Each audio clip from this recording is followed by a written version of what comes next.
உங்களுடைய தங்கம், வெள்ளி, வைர நகைகளை உடனே செல் பண்ணுமா? நம்பிக்கையான நிறுவனம் Max Gold. Call 044-4545-4545. Max Gold, cash for gold. Jananayagan படம் 23ஆம் தேதி ரிலீஸ் ஆச்சு. முதல் நாள் உங்களுக்கான அந்த வரவேற்பெல்லாம் பார்த்துருப்பீங்க. நீங்கள் குறிப்பாக சொல்லணும்னா இந்த படத்தை தமிழ்நாட்டை தாண்டி ஃபஸ்ட் ஷோ கேரளா, கர்நாடகா, ஆந்திரா, தெலுங்கானாவில் போய் படம் பார்த்தவர்கள். தமிழ்நாட்டை தாண்டி போய். காரணம் என்னென்னா, இங்கே 9 மணி ஷோ, அங்கே 6 மணி ஷோ. அவ்வளோதான்பா. ஒரு நாள் வந்து ரசிகர்கள் கொண்டாடினாங்கல்ல, இந்த ஒரு நாள் கூத்து.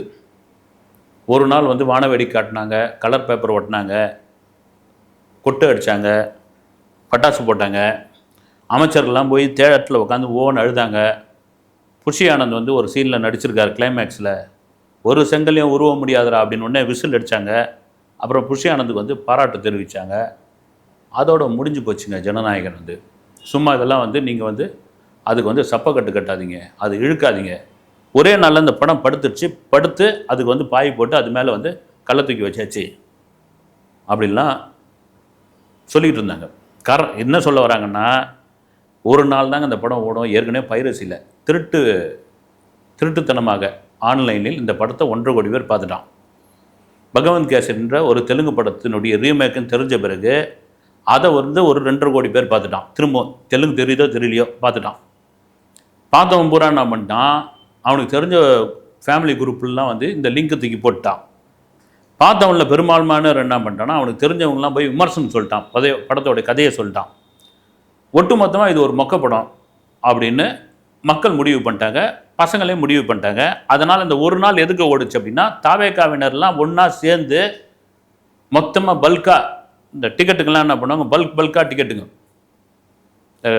நான் திரும்ப சொல்கிறது தான், கலைஞர் கதை வசனம் எழுதின படங்களுக்கு, அப்புறம் வந்து கலைஞர் டிவி தயாரித்த படங்களுக்கு, ஏன் அப்போ கூட நீங்கள் ஜெயலலிதா ஆட்சி காலத்தில் சசிகலா கூட படம் தயாரிச்சிருக்காங்க. அந்த படத்துக்கெல்லாம் பார்த்திங்கன்னா அவங்களாவே கட்சிக்காரங்களை விட்டு மாவட்ட செயலாளர்கள், நகர செயலாளர்கள் இவங்கெல்லாம் உத்தரவிட்டு தியேட்டரில் வந்து கூட்டம் இல்லைன்னு யாரும் சொல்லக்கூடாது, மொத்த டிக்கெட்டையும் வாங்கி, டிக்கெட் வாங்குறது மட்டும் இல்லாமல் அந்த டிக்கெட்டை கொடுத்து சீட்டில் போய் உட்கார வச்சுட்டு வரணும்.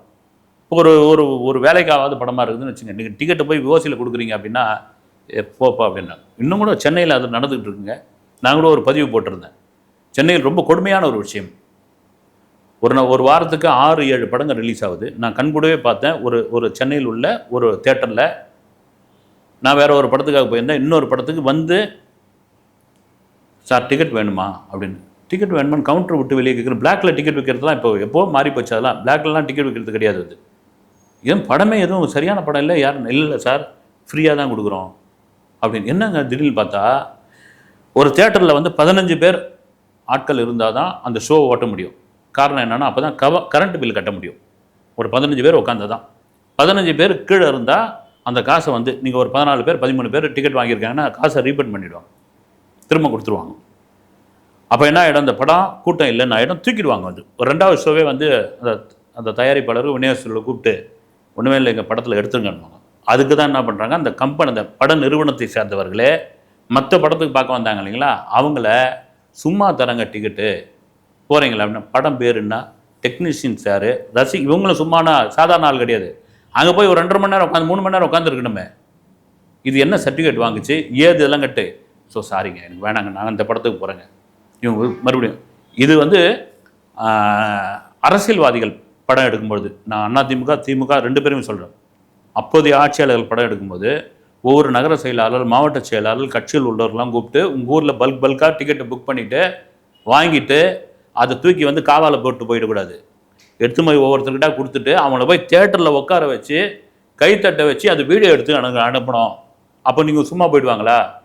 டிக்கெட்டையும் கொடுத்துட்டு கையில் அவங்களுக்கு ஒரு 300 ரூபாய் 400 ரூபாய் கையில் கொடுத்து, கேன்டீனில் வந்து பாப்கார்ன், ஐஸ்கிரீம் என்னென்ன ஒன்றுமா வாங்கிக்கிங்கன்னு சொல்லி அதுக்கு ஒரு டோக்கனை கொடுத்து கடந்த காலத்தில் நடந்துருக்குது. வந்து அப்படி ஒரு வேலையைத்தான் தாவேகாவினர் இந்த படத்துக்கு செஞ்சாங்கன்னு ஒரு அப்பட்டமான ஒரு பொய்யை சொன்னேன். டிக்கெட் கிடைக்காம அல்லாடிக்கிட்டு இருந்தாங்க வந்து ஜனநாயகன் படத்தை. நீங்கள் சொல்கிற மாதிரி அந்த படத்துக்கு 18+ ஏ சர்டிஃபிகேட் வாங்கின ஒரு படம். அந்த படத்தை வந்து திருட்டுத்தனமாக இணையதளத்தில் HD பிரிண்ட்டில் வந்துருச்சு. வந்து பிரமாதமான பிரிண்ட்டில் வந்துருச்சு. அந்த படம் வந்து ஒரு தெலுங்கு படத்தினுடைய ரீமேக் அது ஒரு மொக்க படம் அப்படின்னு நீங்கள் வந்து படம் பார்க்காமலே சொன்னது. இவ்வளவும் இருந்தோம், இவ்வளோ பெரிய ஓப்பனிங் அந்த படத்துக்கு கிடைச்சதுக்கான காரணம் என்னென்னா, நீங்கள் சொன்னதெல்லாம் பொய். சரி, இணையத்தில் 1.5 கோடி பேர் பார்த்தாங்கன்னா அவன் தான் என் ரிப்பீட் ஆடியன்ஸு.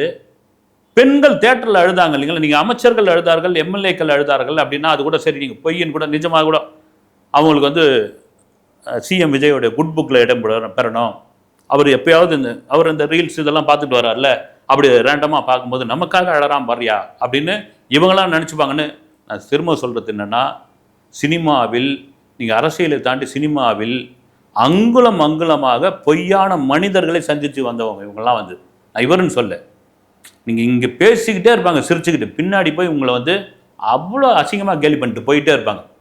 உங்களை புகழ்வாங்க, தலைவா என்ன மாதிரி நடிச்சிருக்கிற தலைவா, அடிச்சு தூள் கழிப்பிட்ட தலைவான்னு சொல்லிட்டு படமாடா நடிச்சிருக்கிறான் அவன் வந்து, படமாக நடிச்சிருக்கான், நடிக்கவே தெரியலடா. இந்த மாதிரியான வார்த்தைகள் நிச்சயமாக சிஎம் விஜயாக இல்லாத போது. ஏன்னா தமிழ் சினிமாவிலே அதிக கேலி கிண்டலுக்கு, அதிக விமர்சனங்களுக்கு, அதிக உருவ கேலிக்கு உள்ளானவர் வந்து விஜய். அதை அவர் நிச்சயம் மறக்கவும் மாட்டார். அப்படி இருக்கும்பொழுது இந்த மாதிரியான வார்த்தைகள், இந்த மாதிரியான டுபாக்கூர் வேலைகள், இந்த அழறத்தெல்லாம் அவருக்கு ஏற்கனவே தெரியும். இதெல்லாம் நான் பார்த்துருக்கேன், நீ போங்கயா வேலையை பாருங்க அப்படின்னு. ஆனால் அந்த தேட்டரில் நிஜமாக அழுதவங்க இருக்காங்க இல்லைங்களா, பெண்கள். நீங்கள் படம் பார்க்கும்போது, படம் பார்க்காதவங்க பாருங்கள், உண்மையிலே எமோஷ்னலில் ஒரு படம் வந்து சென்டிமெண்ட்லும் எமோஷனலையும் நீங்கள் கரெக்டாக டச் பண்ணிட்டீங்கன்னா அந்த படம் இட்டுங்க. நான் நிஜமாக சொல்கிறேன். எமோஷனல் நீங்கள் திரையில் மட்டும் எமோஷனல் காட்டினா ஆடியன்ஸ் உட்காந்துருந்தான்னு வச்சுங்க, அந்த படம் உருப்படாது. நீங்கள் அங்கே கண் கலங்கினா இங்கே கண் கலக்கணும், அங்கே கோவப்பட்டானா இங்கே கோவப்படணும், அங்கே அட்ரான்னு இங்கே அட்ரான் சவுண்டை கொடுக்கணும். அதுதான் ஆடியன்ஸுக்கு அந்த படத்துக்குமான கனெக்டிவிட்டி. அப்படி எமோஷ்னலை அப்படி கொண்டு வந்து எச் வினோத் சேர்ந்திருக்காரு. அதை பிரமாதமாக நடிச்சிருக்காரு. ஒரு அப்பா மகள், ஒரு பெண்களுக்கான ஒரு விஷயம், ஒரு குட் டச் பேட் டச் பற்றி சொல்கிற ஒரு விஷயமாகட்டும், ஒட்டுமொத்த தமிழ்ச்சியும் உன் பக்கம்தான் சார் இனிமேல் அப்படின்ற அந்த டயலாக் பறக்குது பாருங்க விசில் வந்து. அதான இயல்பாக நடந்துருச்சு. இன்னைக்கு ஒட்டுமொத்த தமிழ்ச்சிகளுடைய ஆதரவும் இன்றைக்கு ஒரு அரசாங்கமாக வந்து நின்றுருக்குல்ல. இந்த மிகப்படுத்தி நான் சொல்கிறேன்னு சொல்லாதீங்க. ஏன்னா நீங்கள் தொடர்ச்சியாக ஜனநாயகன் மீது இப்படியாப்பட்ட ஒரு குற்றச்சாட்டு வச்சுக்கிட்டே வந்தீங்க, வந்து இது பண்ணிக்கிட்டே வந்தீங்க. நான் சொல்லியிருந்தேன் முதல் நாள் கலெக்ஷன் வந்து 92 கோடி, நேற்று 2வது நாள் கலெக்ஷன் 140 கோடி.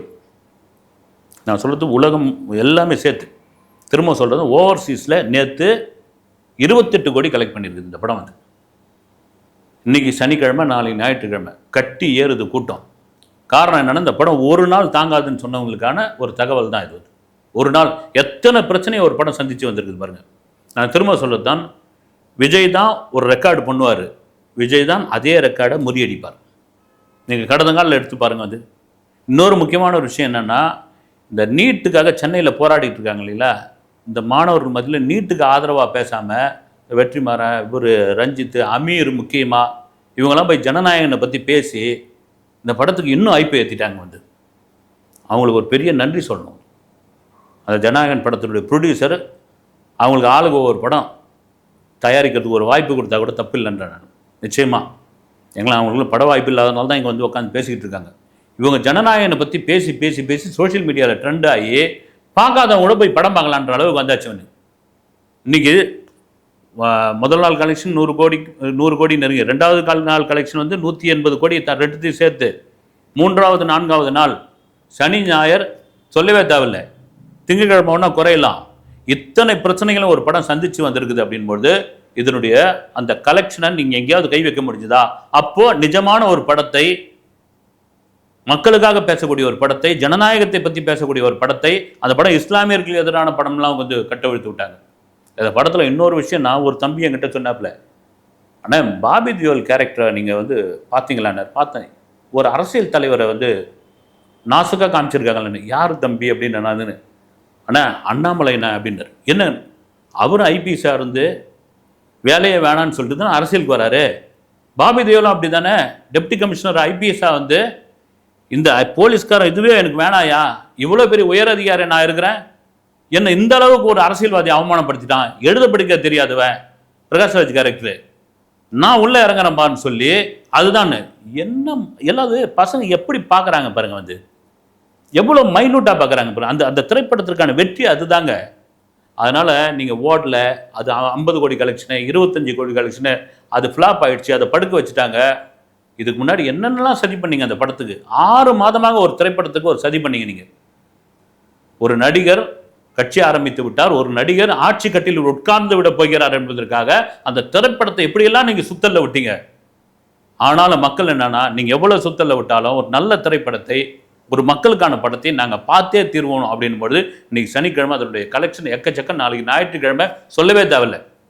ஏன்னா உங்கள் கணிப்பு பிரகாரம் அது ஒரு ஃப்ளாப் படமாகும், ரிலீஸுக்கு முன்னாடி அது ஒரு 50 கோடி அடிக்காது அப்படின்னு சொன்னோடனே நீங்கள் எழுதி வச்சுங்க, 500 கோடியை தாண்டி அந்த படம் வந்து வசூலை எட்டிவிட போகிறது. இந்த பிரச்சனைலாம் இல்லாமல் ஜனவரி 9ஆம் தேதி இந்த பைரசிலாம் இல்லாமல், இந்த 18+ சர்டிஃபிகேட்லாம் இல்லாமல் யூஏயோட அந்த படம் வந்துருதுன்னு காலத்துக்கு நேரத்துக்கும் கரெக்டாக அந்த படம் 1000 கோடி விண்ணுங்களே அடித்து தூள் கிளப்பியிருக்கோம். எழுதி வச்சுங்க, அந்த படம் எலெக்ஷன் முன்னாடி வந்திருந்தால் விஜய் 200 தொகுதிகளும் ஜெயிச்சிருப்பார். இது வந்து இது இன்னும் நான் வந்து இதுக்கு எனக்கு தாவேக்கா ஒன்றும் எனக்கு சம்மந்தமே கிடையாது, ரியலாக பார்க்குற ஒரு விஷயந்தான். அதனால் ஜனநாயகன் கலெக்ஷனில் கிங் என்பதில் மாற்று கருத்து இல்லவே இல்லை. அடுத்தடுத்து வரப்போகிற நாட்களில் என்ன கலெக்ஷன் பண்ணியிருக்கிறது என்பதை அடுத்த வீடியோவில் சந்திக்கிறேன். நன்றி.